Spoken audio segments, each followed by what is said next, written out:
बेटा हम आप लोगों को सर्कल के बारे में बता रहे थे, जिसमें हम जीवा तक बता चुके थे। उम्मीद आप लोगों को जीवा तक तो समझ में आ गया होगा। देखिए, बेसिक नॉलेज होना किसी भी टॉपिक के लिए बहुत ज़रूरी होता है। कोई भी टॉपिक आप लोग पढ़ रहे हो तो फार्मूले लिख के 5 मिनट में फार्मूले लिख के सारे के सारे क्वेश्चन सॉल्व करवाए जा सकते हैं और आपको आ भी जाएगा और नंबर भी अच्छा पा जाओगे फार्मूला रट के। लेकिन आप जब बड़ी क्लास में जाओगे, इंटर पास करके जाओगे, तो वहाँ पे बेटा रटने वाला काम नहीं चलता है, आपको थ्योरिकल नॉलेज होना चाहिए। ठीक है ना। तो छोटी छोटी बातें सबसे पहले हम लोग देख लेंगे, इसके बाद सर्कल में बहुत ज़्यादा कुछ नहीं है आप लोगों के। ठीक है ना, 2 दिन में आप लोगों का खत्म हो जाएगा।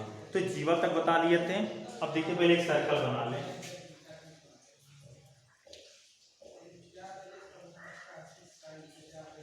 ठीक है ना। तो अगली बात है केंद्र से होकर जाने वाली जीवा। केंद्र से होकर जाने वाली जीवा व्यास कहलाती है।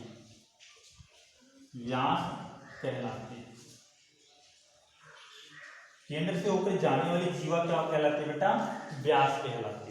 ध्यान समझिए, जीवा में हम लोग पढ़ रहे हैं, केंद्र से जो जीवा गुजरेगी उसको क्या बोलेंगे बेटा? व्यास बोलेंगे। ये क्या है? व्यास है। तो इसी टाइम मैं क्लियर कर दे रहा हूं कि एक वृत्त में एक से अधिक अनंत व्यास खींचे जा सकते हैं। बात आई समझ में? अनंत व्यास खींचे जा सकते हैं। सेकेंड बात, व्यास ही वृत्त की सबसे बड़ी जीवा होती है। व्यास ही वृत्त की सबसे बड़ी जीवा होती है। तो लिख लेते हैं, इसमें फर्स्ट पॉइंट लगाते हैं। ठीक है, व्यास वृत्त की सबसे बड़ी जीवा होती है। सबसे बड़ी जीवा होती है। ठीक बेटा। सेकंड पे हम लोग बात कर लेते हैं। सेकंड क्या? सेकंड है किसी भी वृत्त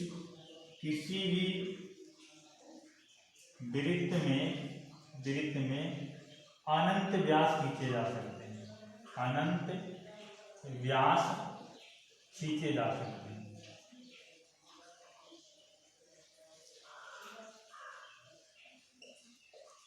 अनंत व्यास खींचे जा सकते हैं। थर्ड पॉइंट की बात है,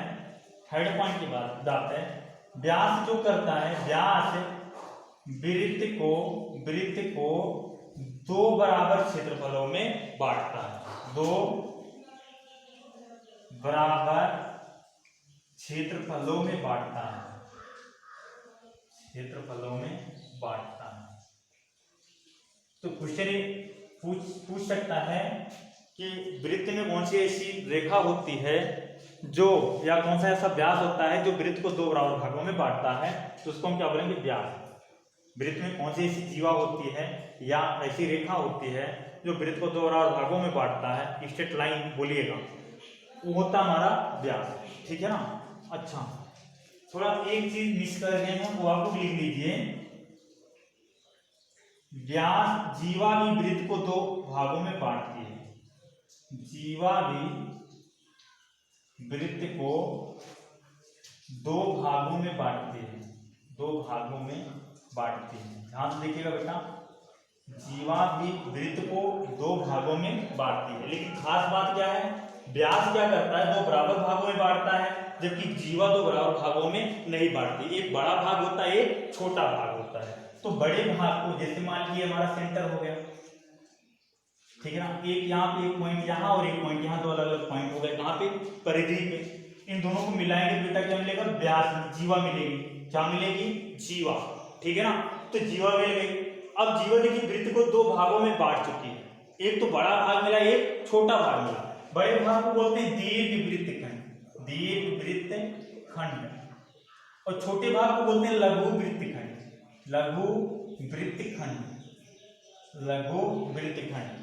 बड़े भाग को बोलते हैं दीर्घवृत्तखंड और छोटे भाग को बोलते हैं क्या बेटा? लघुवृत्तखंड। ठीक है ना। ये थी जीवा से संबंधित जानकारी और व्यास। ठीक है ना। अच्छा, अगली बात क्या होता है?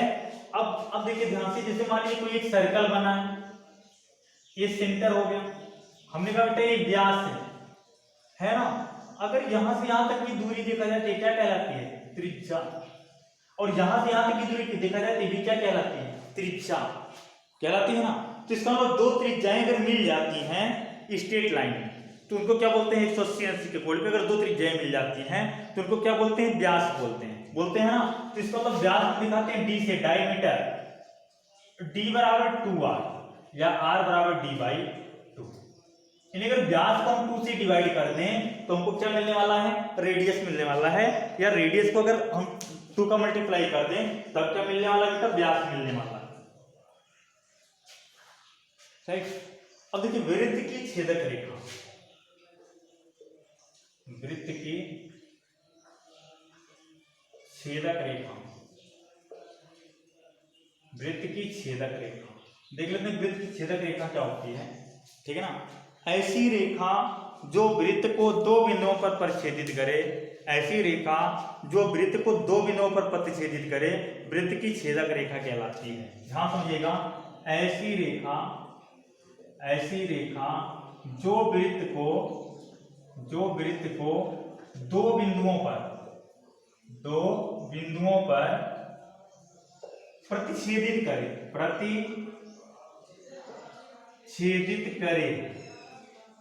करे वृत्त की छेदक रेखा कहलाती है, छेदक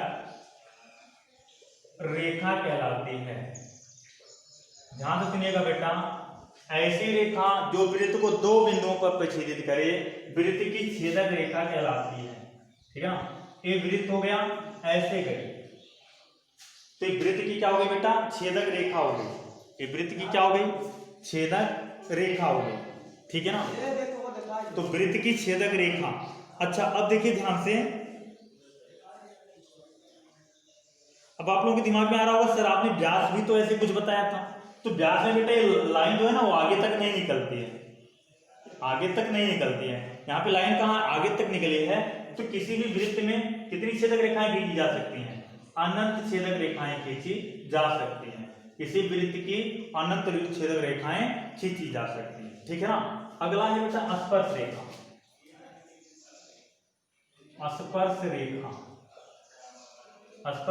रेखा, ठीक है ना, ऐसी रेखा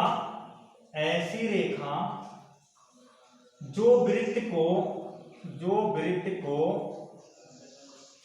एक ही बिंदु पर प्रतिच्छेदित करे, एक ही बिंदु पर प्रतिच्छेदित करे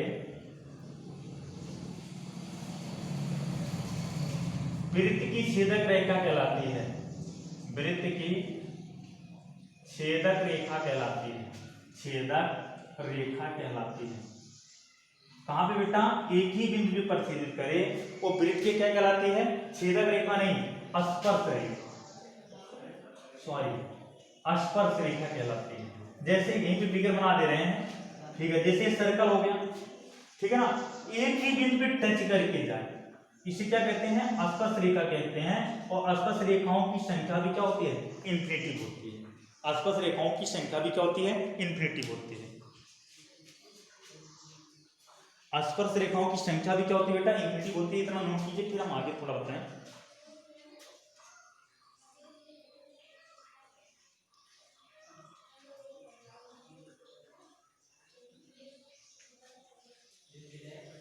लेकिन यहाँ पे अक्सर एक क्वेश्चन जरूर आता है लिखने के लिए ऑब्जेक्टिव में, ठीक है ना। वो क्वेश्चन क्या पूछा जाता है, किसी भी स्पर्श रेखा के समांतर कितनी स्पर्श रेखाएं खींची जा सकती हैं। किसी भी वृत्त में किसी भी स्पर्श रेखा के समांतर कितनी स्पर्श रेखाएं खींची जा सकती हैं। जैसे मान लीजिए यहाँ से हमने एक स्पर्श रेखा खींच ली, अब इसके समांतर आप बेटा यहाँ पे केवल एक स्पर्श रेखा खींच सकते हो, बाकी नहीं। तो किसी भी वृत्त के स्पर्श रेखा के समांतर कितनी स्पर्श रेखाएं खींची जा सकती है, एक और खींची जा सकती है। टोटल कितनी रहेंगी, 2 रहेंगी, जो एक दूसरे के क्या रहेंगी, समांतर रहेंगी। ठीक है ना, ये बात आई, क्लियर हुई। फिर आगे देखिए, लास्ट पॉइंट है आपका, लास्ट पॉइंट है समकेंद्रीय वृत्त। समकेंद्रीय वृत्त, संकेंद्रीय वृत्त, संकेंद्रीय वृत्त। तो देखिए संकेंद्रीय वृत्त क्या होता है बेटा, जिसके क्या हो, केंद्र समान एक ही, और वृत्त कितने खींचे जाएं, एक से अधिक। तो ये सब वृत्त क्या कहलाते हैं बेटा, सबका देखिए सेंटर क्या यही तो है। तो ये सब वृत्त क्या कहलाते हैं, एक दूसरे के संकेंद्रीय वृत्त कहलाते हैं। ठीक है ना, क्या कहलाते हैं बेटा, संकेंद्रीय वृत्त कहलाते हैं। बात आई यहाँ तक समझ में। अच्छा, फिर नेक्स्ट बात और लास्ट पॉइंट वाली बात है जो आप लोगों को एकदम याद रखना है। ठीक है ना, एकदम आप लोगों को याद रखना है। आखिरी बात ये है कि बेटा जैसे मान लीजिए एक सर्कल हो गया, एक सर्कल हो गया और सर्कल के अंदर में एक पॉइंट ए है और हमसे कहा एक ऐसी रेखा खींचिए जो सर्कल को क्या करे, स्पर्श करे और ए से होकर जाए। तो यहां से ऊपर जाने वाली बेटा जितनी भी रेखाएं खींचेंगे ना वो तो वृत्त की छेदक रेखा बन गई, जा ही नहीं रही है। वृत्त की क्या बन गई बेटा, छेदक रेखा बन गई ना। तो अगर यहां पॉइंट की बात यह है, सुन लीजिए, अगर पॉइंट वृत्त के अंदर स्थित है, अगर कोई बिंदु वृत्त के अंदर स्थित है,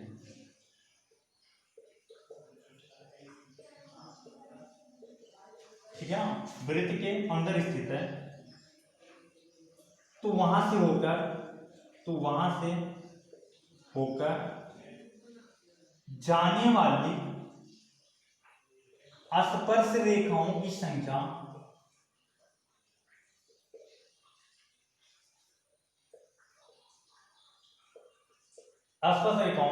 जीरो होगी। ठीक बेटा, बाकी आगे आप लोग लिख लीजिएगा, मैं समझा दे रहा हूं। अगर वही पॉइंट परिधि पे आ जाए तो स्पर्श रेखाओं की संख्या 1 और वही पॉइंट अगर परिधि के बाहर हो जाए तो स्पर्श रेखाओं की संख्या 2।